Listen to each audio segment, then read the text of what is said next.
नमस्कार। आज मैं Sunaina Singh, CEO organ India, कार्यक्रम जीवन एक अनमोल उपहार में आपका स्वागत करती हूँ। हम सभी डॉक्टर्स के पास अपना इलाज करवाने जाते हैं, पर क्या आपने कभी सोचा है कि डॉक्टर्स ने हमारा इलाज और सर्जरी करना कैसे सीखा? आमतौर पर मेडिकल स्टूडेंट्स का पहला लेक्चर ही मानव शरीर रचना को जानने के लिए होता है, जिसके लिए उन्हें ह्यूमन बॉडीज़ या मानव देह की ज़रूरत पड़ती है। आज हमारे साथ हैं मिस्टर प्रियदर्शी मित्रा, जो टाइम्स ऑफ इंडिया फरीदाबाद में काम करते हैं। उन्होंने अपने माता पिता की आखिरी इच्छा का ध्यान रखते हुए उनकी बॉडीज़ को साइंस और मेडिकल रिसर्च के लिए एक मेडिकल कॉलेज में दान कर दिया। मिस्टर मित्रा, आपका शो में बहुत बहुत स्वागत है और हम आपके परिवार के इस जज्बे को सलाम करते हैं। Thank you so much Sunaina ji, मुझे अपने इस शो में बुलाने के लिए बहुत बहुत धन्यवाद। मिस्टर मित्रा, सबसे पहले आप हमें अपने पेरेंट्स लेट ब्रिगेडियर निरंजन मित्रा जी और लेट मिसेस शिबानी मित्रा जी के बारे में कुछ बताइए और उनके मन में बॉडी डोनेशन देह दान का ख्याल कैसे आया, ये बताइए। जी सुनैना जी, मेरे फादर जो थे वो आर्मी में थे। वो आर्मी मेडिकल कोर, जिसे हम सेना चिकित्सा कोर बोलते हैं, उसमें वो काम करते थे। तो सिंस वो बाय प्रोफेशन डॉक्टर थे, तो उनके मेडिकल कॉलेज के दिनों में उन्होंने ये चीज़ रियलाइज़ किया था और ऑल थ्रू अपने सर्विस लाइफ में वो ये सोचते रहे कि जब उनका समय आ जाएगा इस धरती पर, तब वो ज़रूर इस तरफ कुछ स्टेप उठाएंगे। हालांकि शुरू में कभी उन्होंने हमसे इस बारे में चर्चा नहीं करी, लेकिन अपने शेष काल में वो उन्होंने इसकी चर्चा हम लोगों से ज़रूर करी थी। जहाँ तक मेरी माता का सवाल है, मेरी मदर जो थी मिसेस शिबानी मित्रा, दिसंबर 2000 में मेरी मदर को कैंसर हो गया था। अनफॉर्चुनेटली वो डिटेक्ट ऐसे स्टेज में हुआ था जबकि उसका कोई क्योर नहीं किया जा सकता था। स्टेज 4 में वो डिटेक्ट हुआ था। जैसे जैसे हम लोग आगे बढ़ते गए, उनका ट्रीटमेंट करीब 1.5 साल उनका ट्रीटमेंट चला। तो 6-7 महीने बाद डॉक्टर्स ने हम लोगों को हिंट दे दिया था कि अब कुछ नहीं हो सकता। अब जो उनका जो ट्रीटमेंट चल रहा है, जिसको हम इंग्लिश में बोलते हैं पैलिएटिव ट्रीटमेंट। पैलिएटिव ट्रीटमेंट में क्या होता है कि आपके पेन को कम करने के लिए आपको ट्रीटमेंट दिया जाता है, क्योर करने के लिए नहीं दिया जाता है। तो जब वो ट्रीटमेंट शुरू हुआ, तब हम लोगों को, मम्मी को बताना पड़ा कि उनकी एक्चुअल कंडीशन क्या है। जब ये हुआ तो तब मेरी मदर ने बड़ा कॉन्शियसली, क्योंकि मेरी मदर ये जानती थी कि मेरे फादर भी अल्टीमेटली अपनी बॉडी डोनेट करेंगे, तो उन्होंने भी बड़ा सोच समझ के ये डिसीजन लिया कि वो अपनी बॉडी डोनेट करेंगे मेडिकल कॉलेज को। और उनके इस सोच के पीछे, मतलब ये जो उन्होंने डिसीजन लिया, इसके पीछे सोच ये थी कि एक मेडिकल कॉलेज का एंटायर बैच जो उनकी बॉडी को डिसेक्ट करेगा, उनमें से एक भी स्टूडेंट अगर आगे जाके कैंसर का कुछ क्योर निकाल लाता है या कुछ तरीके से कुछ हल निकाल पाता है, तो उनको ये, मेरी मदर को ये लगेगा कि इस धरती पे उनका जीवन जीना सार्थक हो गया है और बाकी लोगों को आगे अगर जो आगे। कैंसर पेशेंट्स हैं उनको मदद मिल जाएगी। तो आपकी मदर ने जब देहदान किया था, उनकी ये सोच थी कि कैंसर का कोई क्योर निकाल ले, उसके अलावा कुछ और सोच थी?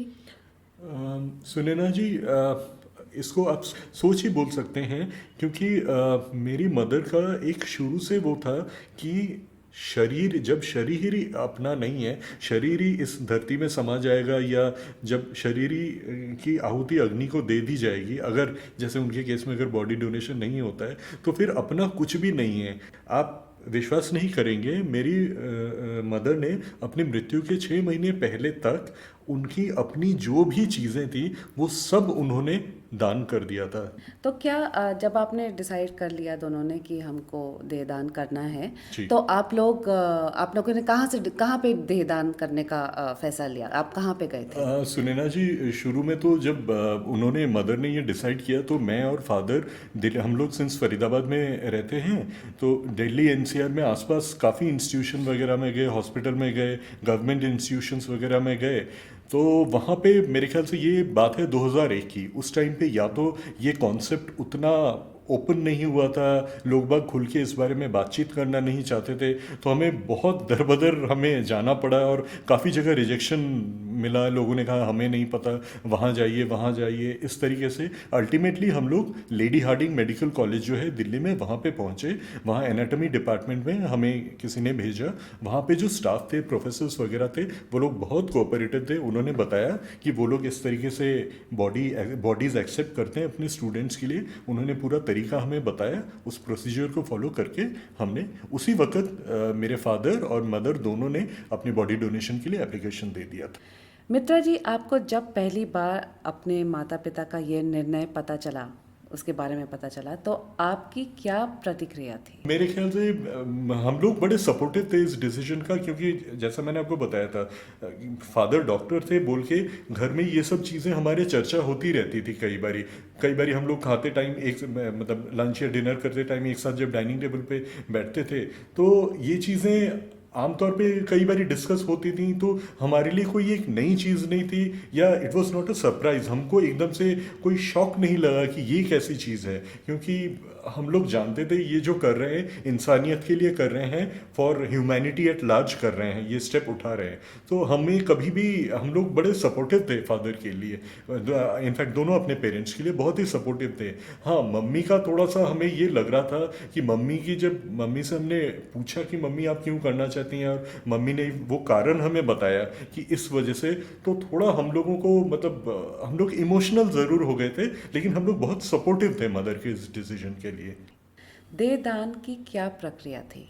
आपको क्या बोला गया था? जी, जब हम लोगों ने मेडिकल कॉलेज में उनकी बॉडी डोनेशन के लिए एप्लीकेशन दिया था, एक सिंपल फॉर्म था जिसमें फादर और मदर के पिक्चर्स लगे हुए थे, वो और कुछ बेसिक डिटेल्स थी फैमिली के बारे में, और 2 विटनेस के सिग्नेचर्स थे।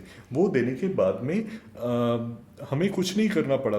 प्रोसीजर बहुत ही सिंपल है, इसमें कोई कॉम्प्लेक्सिटी नहीं है। सिर्फ हमारी रिस्पॉन्सिबिलिटी ये थी कि जैसे ही मतलब पेरेंट्स मतलब उन्होंने अपना शरीर त्यागा, तो हम लोगों ने एम्बुलेंस का अरेंजमेंट किया। और क्योंकि हमारे केस में तो और दोनों पेरेंट्स बोल के गए थे कि कोई भी शोक सभा या कोई जो रिलीजियस प्रोसीजर्स वगैरह होते हैं कुछ भी ऑब्जर्व नहीं करना है। तो हम लोगों ने कुछ नहीं किया, बॉडी को क्लीन करके फ्रेश हमने कपड़े पहनाए, और एम्बुलेंस में करके उनको हम मेडिकल कॉलेज में एनाटॉमी डिपार्टमेंट में उनको हमने आने से पहले इंटीमेट कर दिया था फ़ोन करके। वहाँ जाके हमने बॉडी हैंडओवर कर दिया।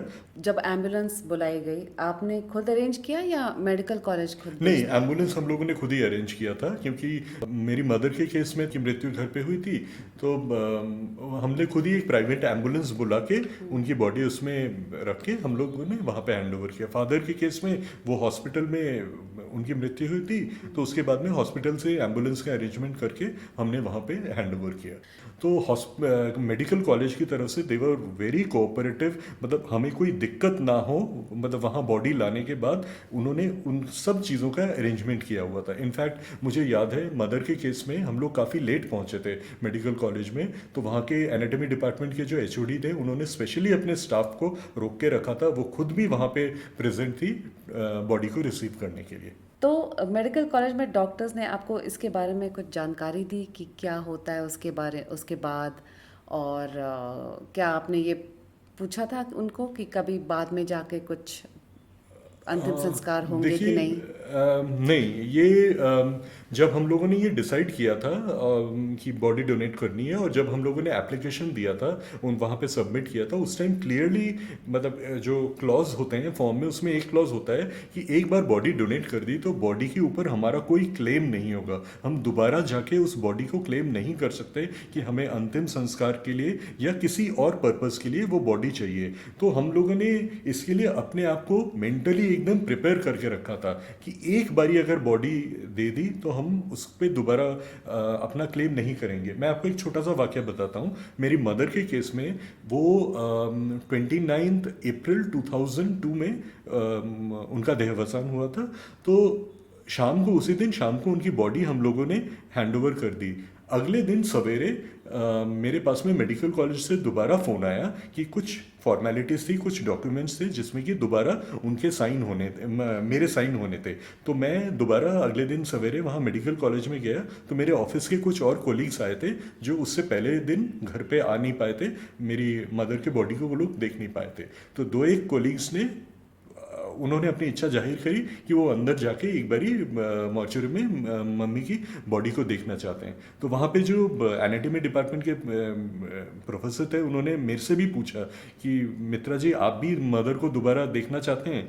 अब आप देखिए मेरे लिए ये बड़ा डिफ़िकल्ट वो था कि मैं शाम को अपनी मदर को देके आया हूँ, उन्होंने दोबारा बोला तो क्या जिस मदर के साथ में मैंने इतने साल बिताए हैं मैं दोबारा उनको देखना नहीं चाहूँगा, लेकिन नहीं, मैंने अपने दिल पे हाथ रखा और मैंने कहा नहीं, एक बारी मैंने अगर हैंड ओवर कर दिया, अब मेरा उससे कोई लेना देना नहीं है। क्योंकि देखिए इस चीज़ का कोई अंत नहीं है। मैं अगले दिन देखूंगा, फिर हफ्ते बाद, क्योंकि बॉडी तो मेडिकल कॉलेज में ही रहेगी, मॉर्चरी में वो केमिकली ट्रीट करके रखते हैं, हफ्ते बाद फिर मेरा मन करेगा, मैं फिर बोलूँगा मुझे देखना है, तो इसका कोई अंत नहीं है। तो इसीलिए मैंने शुरू में ही बोला ना, इस चीज़ के लिए आपको मेंटली अपने आप को बहुत स्ट्रांग करना पड़ता है, तभी आप ऐसा स्टेप उठा सकते हैं। ये मैं सबके लिए नहीं बोल रहा हूँ, लेकिन मेरे लिए तो कम से कम ये है कि मेरे को अपने आप को मेंटली बहुत मजबूत करना पड़ा है। अंत में आप हमारे श्रोताओं को क्या संदेशा देना चाहेंगे?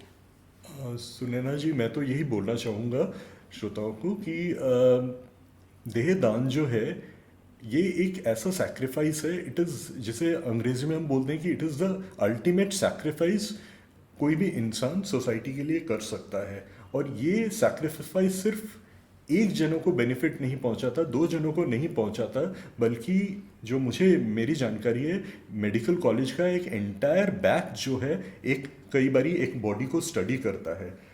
आप ये देखिए, उस बैच में अगर 300 400 500 जितने भी डॉक्टर होंगे, वो पढ़ के अपनी नॉलेज को वो सोसाइटी में कितने लोगों के बीच में इम्पार्ट करेंगे, अपनी नॉलेज को इम्पार्ट करेंगे, लोगों का ट्रीटमेंट करेंगे।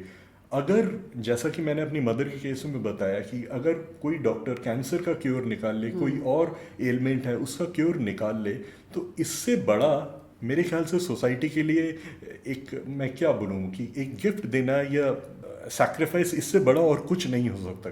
मेरे हिसाब से लोगों को इसको बड़ा लॉजिकली सोचना चाहिए कि ऐसा स्टेप जो हम उठा रहे हैं क्यों उठा रहे हैं, और ऐसा करने से लोगों का बेनिफिट कैसे हो सकता है। मैं तो लोगों से यही अर्ज करूंगा, लोगों से ये मैं हाथ जोड़ के विनती करूंगा कि इस बारे में, देह दान के बारे में हमारे देश में हो सकता है ज़्यादा अवेयरनेस नहीं है, ज़्यादा लोगों को पता नहीं है, इसके बारे में पढ़ें। काफ़ी ऐसे वेबसाइट्स हैं, ऑर्गन इंडिया वेबसाइट है, और भी ऐसे इंस्टीट्यूशंस हैं, वहाँ पे जाके पता लगाएं कि इस प्रक्रिया को कैसे हम लोग पूरा कर सकते हैं, और इसकी तरफ बढ़ चढ़ के कदम उठाएं, स्टेप्स उठाएं। थैंक यू सो मच, धन्यवाद। मित्रा जी, हमसे बात करने के लिए बहुत बहुत धन्यवाद, तथा मानव कल्याण के लिए देह दान जैसे महादान करने के लिए आपके माता पिता को प्रणाम। आज के समय में नई नई बीमारियों के चलते ये बहुत ज़रूरी है कि हम सब आगे आकर मेडिकल रिसर्च के लिए देह दान को बढ़ावा दें। हमारे श्रोताओं को अगर देह दान करना है तो हमारी वेबसाइट www.organindia.org पर जाकर बॉडी डोनेशन डायरेक्टरी में अपना सबसे नज़दीकी मेडिकल कॉलेज ढूंढ सकते हैं और वहां जाकर फॉर्म भर सकते हैं। आज के लिए इतना ही। नमस्कार।